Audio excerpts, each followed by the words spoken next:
Coucou tout le monde, c'est Géraldine de Scrap en Fleurs. Je suis contente de vous retrouver aujourd'hui. Vous allez me dire, eh oui, encore une couleur une teinture de papier. Oui, encore une teinture, mais c'est grâce à une de mes abonnées. Le 30 juillet, je crois que la vidéo est sortie le 30 juillet dernier.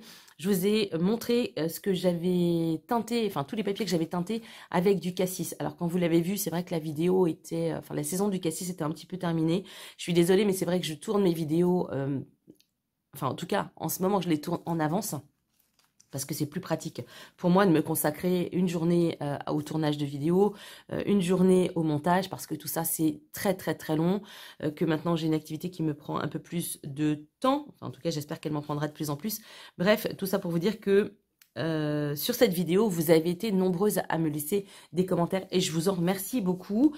Et enfin, certaines d'entre vous m'ont donné de très belles idées. Donc, je voudrais rebondir là-dessus avant de commencer parce que cette vidéo n'aurait jamais existé si, eh bien, je vous donne le pseudo puisque je n'ai que ça. Si Pony Evelyne ne m'avait pas donné son idée. Avec quoi j'ai teinté ça? Eh bien, j'ai teinté ça avec des baies de Mahonia. Evelyne m'a envoyé un petit mot en me disant ben moi je le fais avec des baies de Mahonia. Je me suis dit oulala, qu'est-ce que c'est que ça donne, je trouve que le nom il est très ça fait un peu une plante des îles. En fait, pas du tout. En allant sur internet, je me suis rendu compte que je connaissais cette plante, simplement je connaissais pas le nom.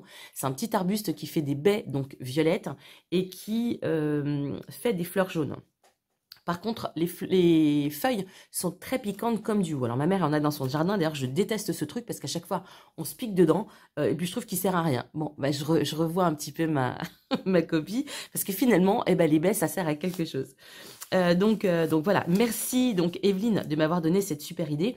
Donc, dimanche, eh bien, quand j'ai lu son commentaire, c'était l'après-midi. Je me suis empressée, pour une fois que je n'avais rien à faire le dimanche, je me suis empressée d'aller dans le jardin, d'aller faire ma petite récolte et de tester.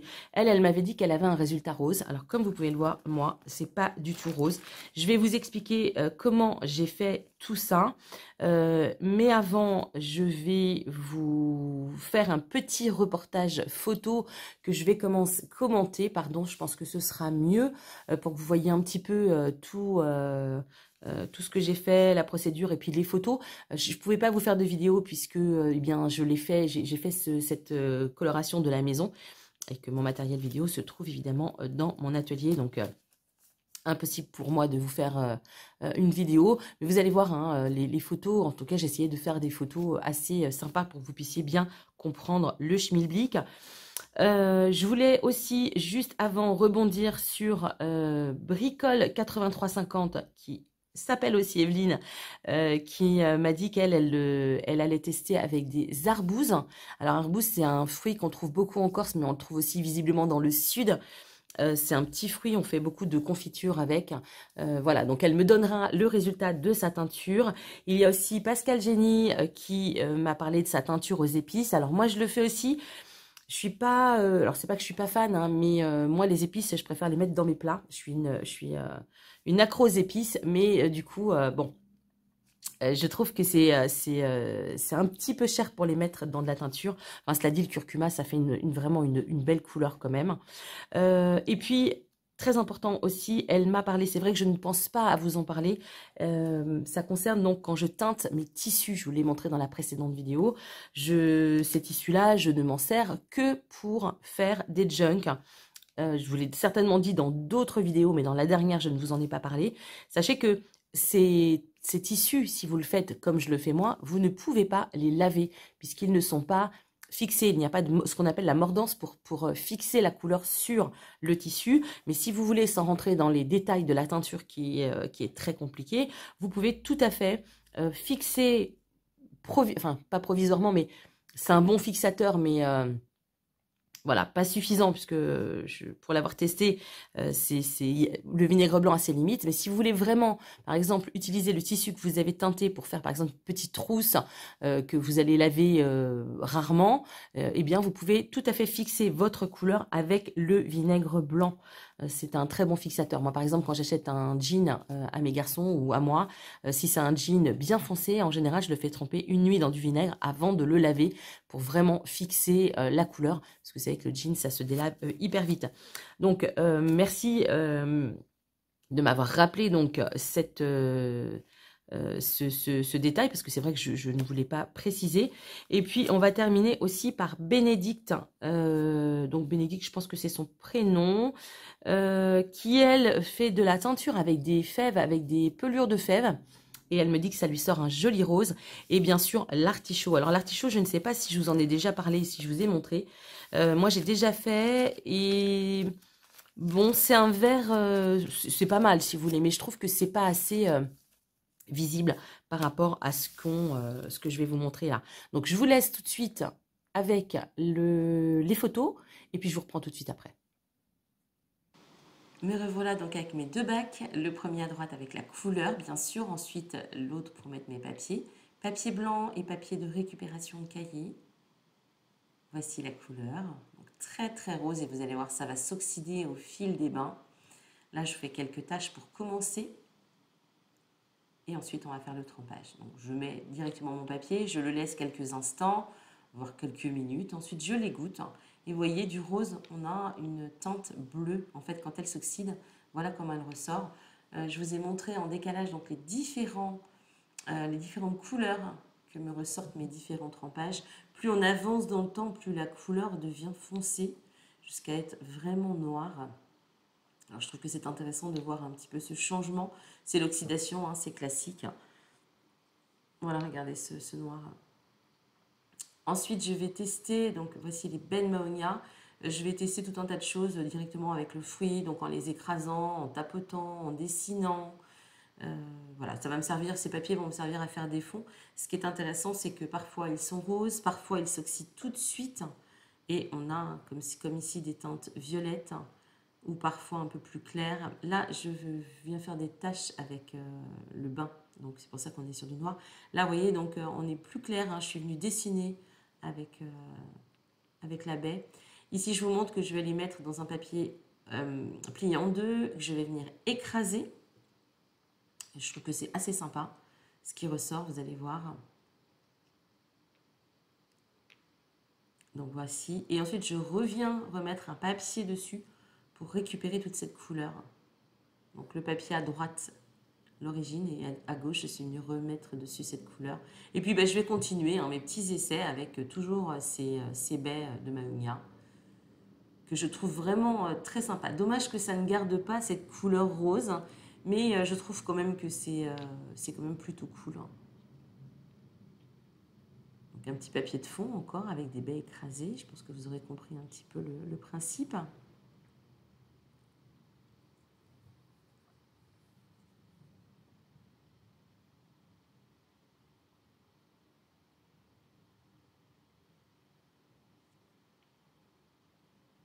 Et puis ensuite, je vais utiliser un chemin de table en dentelle, comme d'un pochoir en fait, parce que j'avais que ça sous la main. Et je trouve que le résultat est sympa, mais vous avez vu, c'est très oxydé. Alors, je vous reprends. Comme vous l'avez vu dans les photos, il y avait plusieurs couleurs dans le bac. Il y avait plusieurs décalages de couleurs. Mais du coup, après, au séchage, j'ai tout mélangé. Je ne me suis pas rappelé, donc j'aurais dû être un peu plus vigilante pour vous montrer le détail des couleurs. Mais on va revenir aussi sur l'oxydation des couleurs parce que je trouve que c'est très intéressant. Donc, vous voyez, moi, j'ai pas obtenu de rose du tout. J'ai plutôt du vert. Pardon. Un joli vert. Les taches que j'ai faites, je les ai faites après avec du liquide. Donc, vous voyez, elles sont foncées pour celle-ci. On est plutôt sur du violet foncé.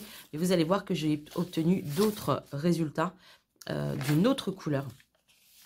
Parce qu'au fil de la colorisation, ça aussi je vous l'ai montré, il y a une oxydation de la couleur. Donc elle n'est plus tout à fait aussi rose que lorsque que lorsque j'ai fait le premier bain de teinture. Automatiquement, elle s'oxyde un petit peu. Je pense aussi que le fait de tremper les papiers, parce que malgré tout, dans les papiers, il y a des produits chimiques, même si aujourd'hui ils disent qu'ils sont plutôt sans produits chimiques, mais en tout cas il doit y avoir des éléments chimiques ou naturels, peu importe, qui font que la couleur s'oxyde, et donc c'est pour ça qu'on n'a pas les mêmes résultats d'une feuille à l'autre. Ces papiers-là, alors je n'ai rien fait sécher cette fois à l'extérieur, parce qu'en ce moment on a beaucoup de vent et un temps pas génial. Donc, j'avais pas envie de courir dans tout le jardin récupérer mes feuilles que je sèche. Donc, je les ai fait sécher à la maison. Et j'ai choisi de faire des impressions de dentelle. Donc ça, c'est avec un grand set de table en dentelle. Et voilà, je me suis arrangée. Donc vous voyez, ça, c'est le set de table. Ça donne à peu près ça. Alors, est-ce que j'ai l'autre bout? Non, j'ai pas l'autre bout. Peu importe. Mais voilà, donc j'ai mis mes feuilles comme ça. J'ai mis mon gros set de table. Et voilà ce que ça donne. Je trouve que le résultat est vraiment génial. Vous voyez, d'une teinte à l'autre, on n'a pas du tout les mêmes résultats. Là, elles ont été séchées longtemps. Donc, ça m'a donné l'impression sur plusieurs papiers. Puisque j'ai mis en fait des blocs de papier ensemble. Donc voilà, je vais passer vite. Mais regardez ces teintures, moi je trouve que c'est vraiment fabuleux. Ici, donc les taches, eh bien, ce sont des résidus. Pourtant, j'avais filtré la teinte, mais voilà, ça donne des effets. Regardez, celle-ci, on a encore un autre effet. Je ne sais pas si vous voyez bien. Là, oui, là, je pense que ça devrait aller. Enfin bref, voilà, je vais passer brièvement. Vous voyez, ça, c'est le bas du set de table. C'est pour ça qu'il n'y en a que sur un côté. Et j'ai essayé également avec de la dentelle. Alors, je ne sais pas si je vais remettre la main dessus. Mais c'est moins... Le résultat est moins probant. Là, vraiment, regardez ça. J'ai vraiment des super résultats. Vous avez vu aussi, parfois, ça a blanchi. Alors, je ne peux pas vous expliquer pourquoi. Mais regardez, on a vraiment des résultats fabuleux. Là encore, là, on est plutôt sur du bleu. Là, on arrive sur du vert. Celle-ci est bien marquée et elle est bien marquée des deux côtés. Voilà, je trouve vraiment, je me suis éclatée à faire ça. Merci de cette idée, hein, vraiment, Evelyne. Je me suis régalée. Bon, j'ai pas obtenu de rose. Hein, tu me réexpliqueras comment toi, tu as eu le rose. Mais bah, je crois que tu m'avais dit que tu l'avais utilisé cru. Là, c'est vrai que j'ai dû déjà vous le dire dans les explications, mais je l'ai utilisé. Regardez ça, cette magnifique impression. Je l'ai utilisé bien cuit. Bien sûr, j'ai fait cuire les baies pour avoir un résultat. Bon, là, c'est du papier normal. J'ai pas dû le passer. Donc ça, c'est le papier blanc 80 grammes classique, hein, papier à photocopieuse. Là, on est sur des copies doubles. Des copies doubles en papier quadrillé. Donc, regardez, on a encore une autre couleur. Donc là, on est plutôt sur du vert et là, on est plutôt sur du bleu. Donc, je pense que effectivement, la qualité du papier et les produits chimiques dans le papier changent tout. Ça, je suis revenue faire des taches par-dessus. Donc, vous voyez, là, on est plutôt sur du violet. Là, ça commence à changer. Là, je l'ai fait en 2 fois, donc on n'a pas du tout les mêmes taches. Voilà. Donc, franchement, c'est cool. Alors là, j'avais imbibé voilà, ça. Donc, on a un petit peu cette forme, mais le résultat, voilà, n'est pas très probant. Mais enfin, je trouve que c'est quand même rigolo. Donc, celles-ci sont toutes simples. Alors, j'en ai... Par contre, je pense que j'arriverai pas à vous montrer. J'en ai fait avec une impression de dentelle. Mais malheureusement, ça n'a pas été probant. Là, ce sont des papiers de cahier. Vous voyez, ils sont déchirés, des papiers de cahier de mes fils. Là, c'est pareil, j'ai fait donc des taches. Alors, par exemple, sur celui-ci, je ne sais pas si vous verrez, je vais essayer de vous le rapprocher. Vous voyez, il y a quand même quelques impressions de ce fameux chemin de table en dentelle que j'ai mis dessus. Mais bon, c'est pas très probant. Je pense que mon papier était déjà trop sec quand j'ai fait ça. Donc là, je me suis amusée à faire beaucoup de taches sur celui-là. Vous voyez, là, on est plutôt sur du bleu. Et là, regardez, sur du vert. Donc, je ne devais pas être au même bain de teinture. Et puis, on va finir donc par celle-ci. Donc, papier 80 grammes. Celui-ci a juste été taché. Et regardez, il a complètement changé de couleur. On est plutôt sur du vert. Là, un petit peu plus sur du bleu. Donc ça, c'est pour les taches.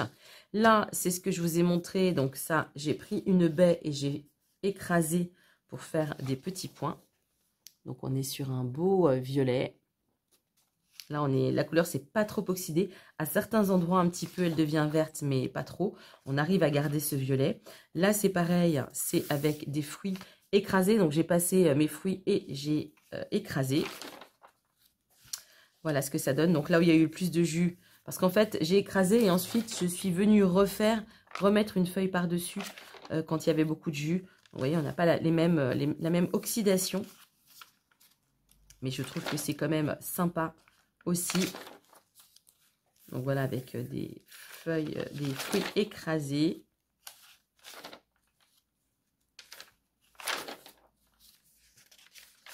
Et puis là, on est sur des fruits que j'ai donc toujours écrasés, mais alors d'abord j'ai fait des taches, c'est là où ça s'est oxydé, et aussi je suis venue passer le fruit un peu partout pour faire comme une peinture en fait, hein. Mais pas avec le jus, directement avec le fruit. Donc j'aurais peut-être dû essayer, et ça malheureusement j'en avais plus, j'aurais dû essayer aussi avec de l'aquarelle, enfin un pinceau aquarelle, de venir étaler le produit au pinceau sans faire tremper les feuilles. Voilà, mais ça, par contre, j'ai pas fait. Donc là, c'est pareil, le fruit écrasé que j'ai passé partout. Donc, vous voyez, l'oxydation, on est là vraiment sur du vert. Et là, il nous reste quelques traces de violet. Je trouve que c'est sympa aussi. Là, c'est pareil, hein, j'ai utilisé comme un crayon de couleur. On voit d'ailleurs les passages qui s'oxydent un petit peu plus. Et donc, celui-ci, c'est, eh bien, je me suis servi de mon apron en dentelle pour faire un pochoir. Donc, j'ai mis ma feuille blanche, j'ai mis mon apron de dentelle par-dessus. J'ai pris des baies que je suis venue écraser et voilà ce que ça a donné. Donc, on a un petit peu la forme du, voilà, du tapis de dentelle et quelques passages donc après avec le fruit. Et puis là, eh bien, je m'en suis servi comme un crayon. Donc voilà pour cette belle idée. C'est encore une belle idée qui ne coûte pas grand-chose, si ce n'est du papier. Mais si comme moi, vous gardez des papiers de cahiers d'école de vos enfants, franchement, eh bien, ça ne vous coûtera pas grand-chose, hormis le papier, bien sûr, d'imprimante. Et je trouve que c'est sympa, c'est une bonne idée. C'est aussi un truc à faire avec les enfants. Alors, attention, mettez des gants, puisque c'est une couleur qui tache énormément. Et faites attention aux vêtements que vous utilisez, hein, pour ne pas vous retrouver avec vos vêtements tout tachés. Merci encore, Evelyne, pour cette belle idée, donc avec les baies de Mahonia. Merci à Pascal Génie, à Bricole8350 qui s'appelle aussi Evelyne, et à Bénédicte pour vos petits commentaires et vos idées. Merci infiniment. Je vous souhaite de très belles vacances pour ceux et celles qui sont toujours en vacances. Pour les autres, eh bien, bon courage pour le boulot. Prenez bien soin de vous. Bye bye!